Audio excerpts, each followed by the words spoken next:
तो वैसे तो कई सारी चीज़ें हैं यार इस प्रोटेस्ट के बारे में, जिसके बारे में कई बार किताबें लिखी जाएंगी, वीडियोस बनाए जाएंगे, मूवीज बनेगी, डॉक्यूमेंट्रीज बनेगी, तरह तरह के अतरंगी वीडियोस आ रहे थे। मैं एक वीडियो में देख रहा था, बंदा अपना प्रोटीन शेक शेयर कर रहा है।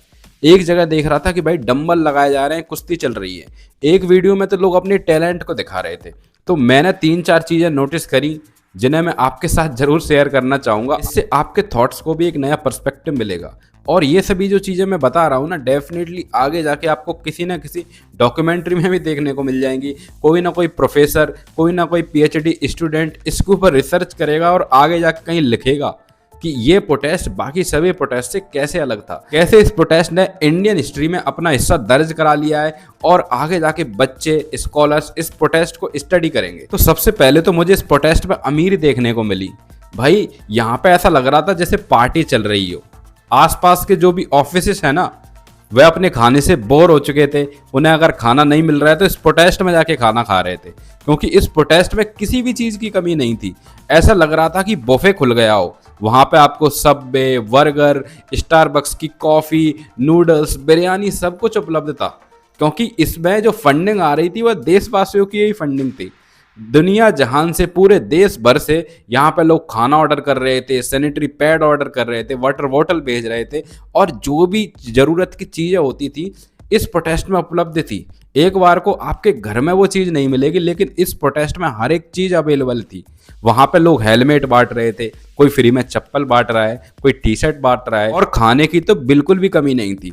तो इस प्रोटेस्ट में मैं पहली बार देखने को मिला कि भाई अमीरी क्या होती है। पुराने जितने भी हमने प्रोटेस्ट देखे हैं, सुने हैं, उन सभी में आपको देखने को मिलेगा कि कैसे कोई एनजीओ खाना पहुंचा रहा है, खिचड़ी दाल चावल ये बट रहे हैं, और लोग कैसे दुखी हैं, हताश हैं, परेशान हैं। लेकिन इस प्रोटेस्ट में जो नज़ारे देखने को मिले वह कहीं से भी हमें डिप्रेसिंग तो नहीं लग रहे थे।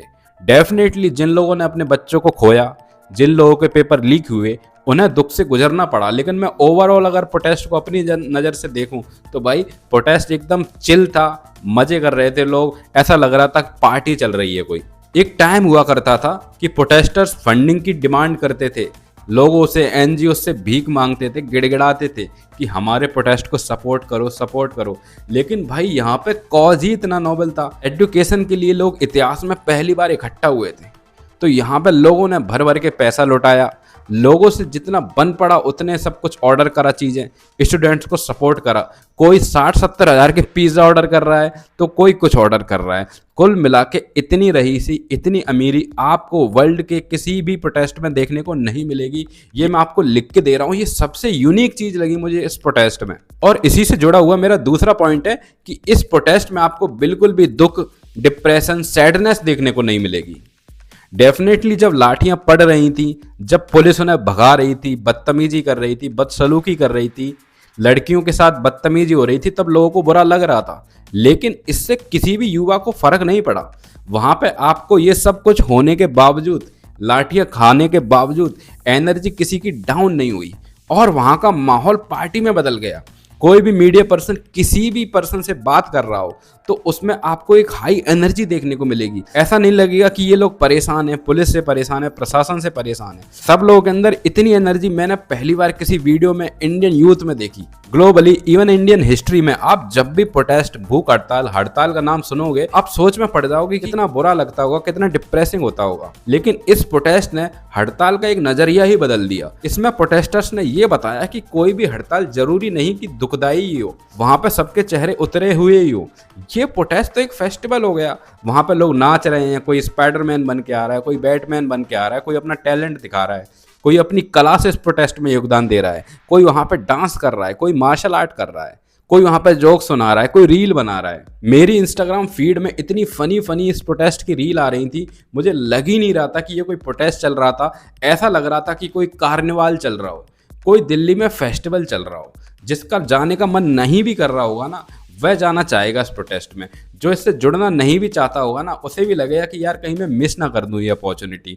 बहुत सारे लोगों को फोमो होने लगा इस प्रोटेस्ट के वीडियो देख देख के कि यार मुझे भी जाना चाहिए। बहुत सारे कॉर्पोरेट मजदूर हैं जो वीकेंड का वेट कर रहे थे कि यार इस बार तो मैं पक्का जाऊंगा। कई सारे लोगों को पहले डर लग रहा था, लेकिन जब उन्होंने ये सभी वीडियोस देखे, फनी फनी वीडियोस देखे कि कैसे वहाँ पर लोग मस्ती कर रहे हैं, डांस कर रहे हैं, पार्टी कर रहे हैं, भजन कर रहे हैं और दोस्त बना रहे हैं, नई नई कम्युनिटी डेवलप हो रही हैं, तो लोगों को ऐसा लगने लगा कि इससे बेटर चांस कम्युनिटी में एंटर करने का, दोस्त बनाने का, पार्टी करने का, मस्ती करने का हो ही नहीं सकता है। तो यह इस प्रोटेस्ट की सबसे खास बात थी कि यहाँ पर लोग परेशान तो थे लेकिन उसके साथ मजे भी कर रहे थे।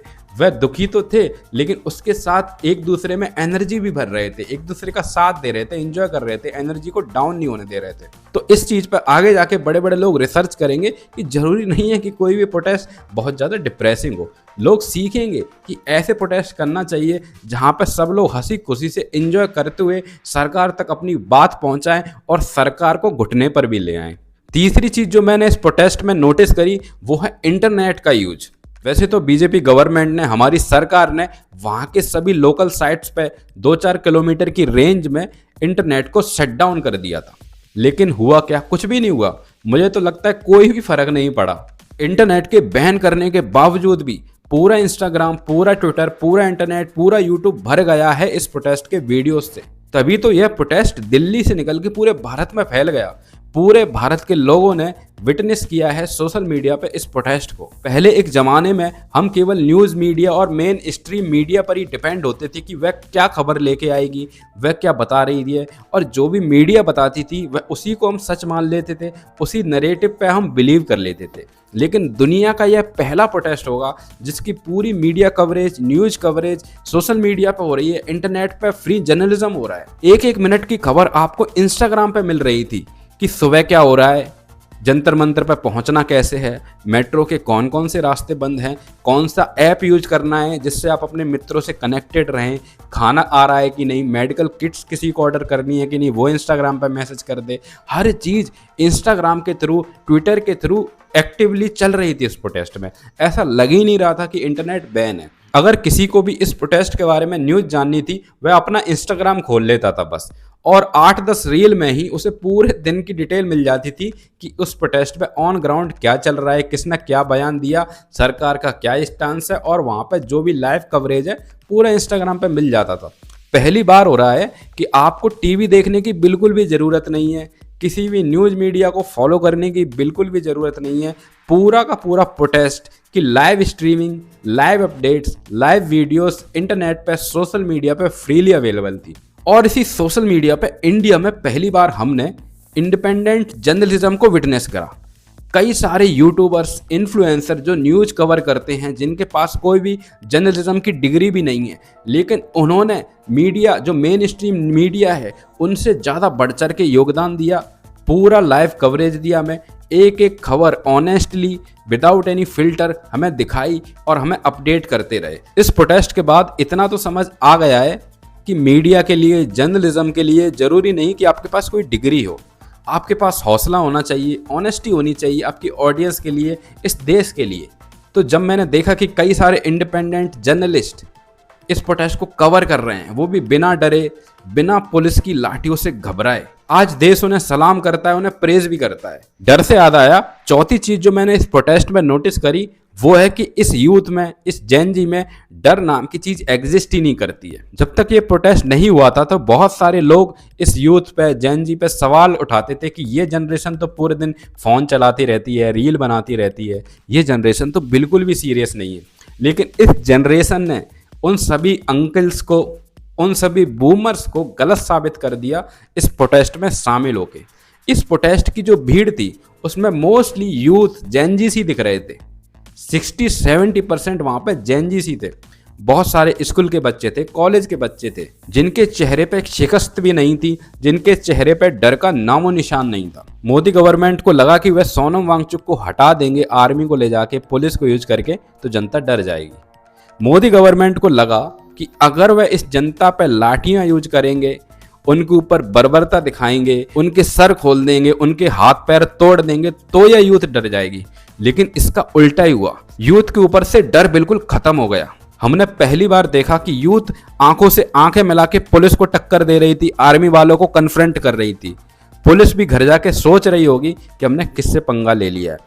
पुलिस और जो भी हमारे आर्मी पर्सनल हैं वह भी घर जाके ये सोच में पड़ गए होंगे कि इन्होंने गलत जनरेशन से पंगा ले लिया, इसीलिए ये सरकार झुकी है। लेकिन यह प्रोटेस्ट सक्सेसफुल इसी वजह से हुआ है क्योंकि इसके जो भी पार्टिसिपेंट्स हैं वह यूथ थी, जेनजी लोग थे, और उन्होंने दिखा दिया कि उनके अंदर डर एग्जिस्ट नहीं करता है और वह अपने हक के लिए, अपनी डिमांड्स के लिए किसी भी हद तक जा सकते हैं।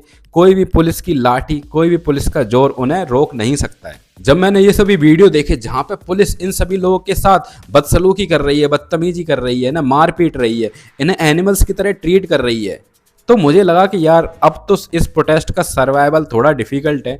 और मुझे भी नहीं लग रहा था कि ये प्रोटेस्ट आगे चलेगा, लेकिन मैं भी हैरान हो गया कि भाई लोगों ने इतनी लाठियां खा खा कर भी वहाँ लोग डटे रहे। और डटे क्या रहे, इतने सारे लोग और जुड़ गए। लोगों को लगा कि यार अब क्या ही भीड़ रह जाएगी, 50% भीड़ डर के चली जाएगी, लेकिन उसका उल्टा ही हुआ, 50% और लोग ऐड हो गए। इसके चलते गवर्नमेंट को ये डिसीजन लेना पड़ा कि सारे मेट्रो स्टेशन बंद करने पड़े, अलग अलग जगह और बैरिकेड्स लगाने पड़े। ये तो पुलिस और प्रशासन दोनों ने नहीं सोचा हुआ कि ऐसा भी हो सकता है कि पुलिस की लाठियां खाने के बाद और जनता जुड़ जाए। लोग हंस हंस के लाठियां खा रहे थे, लाठियां खाने के बाद पिज्जा बर्गर भी खा रहे थे, लेकिन इस प्रोटेस्ट में लगातार डटे रहे। लोग बोल रहे हैं कि यार इतनी जल्दी क्यों रिजाइन दे दिया, इतनी जल्दी क्यों रिजाइन दे दिया, अभी तो पार्टी शुरू हुई थी, अभी तो वीकेंड आना बाकी था यार, संडे भी आना था, कॉर्पोरेट मजदूरों को जुड़ने का मौका तो देते। पहली बार लोग चाह रहे थे कि प्रोटेस्ट थोड़ा एक्सटेंड होता, क्योंकि ये प्रोटेस्ट नहीं था, ये एक पार्टी बन चुकी थी, ये एक कॉन्सर्ट बन चुका था। जिन भी लोगों ने इस प्रोटेस्ट में पार्टिसिपेट करा है उन्हें पुलिस की लाठियां तो याद रहेंगी, लेकिन उन्हें वहां पर बिताए गए पल भी याद रहेंगे। हर किसी को कोई ना कोई दोस्त मिला, इंडिया के अलग अलग प्रांत से लोग आए हुए थे, अलग अलग कल्चर देखने को मिला, हमें आर्ट देखने को मिला, हमें म्यूजिक देखने को मिला, हमें डांस देखने को मिला।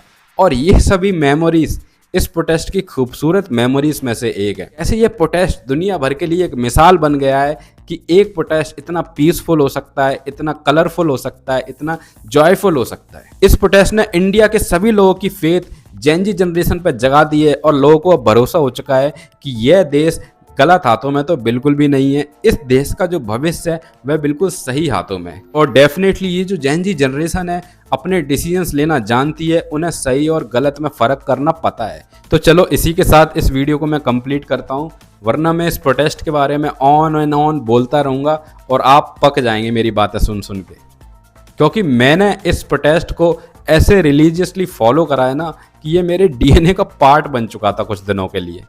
तो फाइनली मैंने अपने अंदर की कुछ चीज़ें निकाली। डेफिनेटली सभी चीज़ें तो मैं इस वीडियो में नहीं निकाल पाया, लेकिन काफ़ी कुछ मैंने आपके साथ शेयर करा।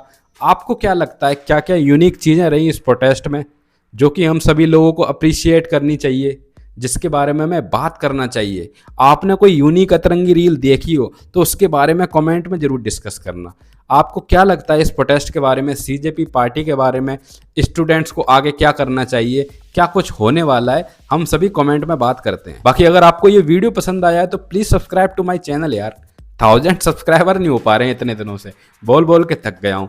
एनीवे, अगर आपको मेरा भी ये वीडियो पसंद आया है तो please subscribe to my channel. मिलते हैं नेक्स्ट वीडियो में।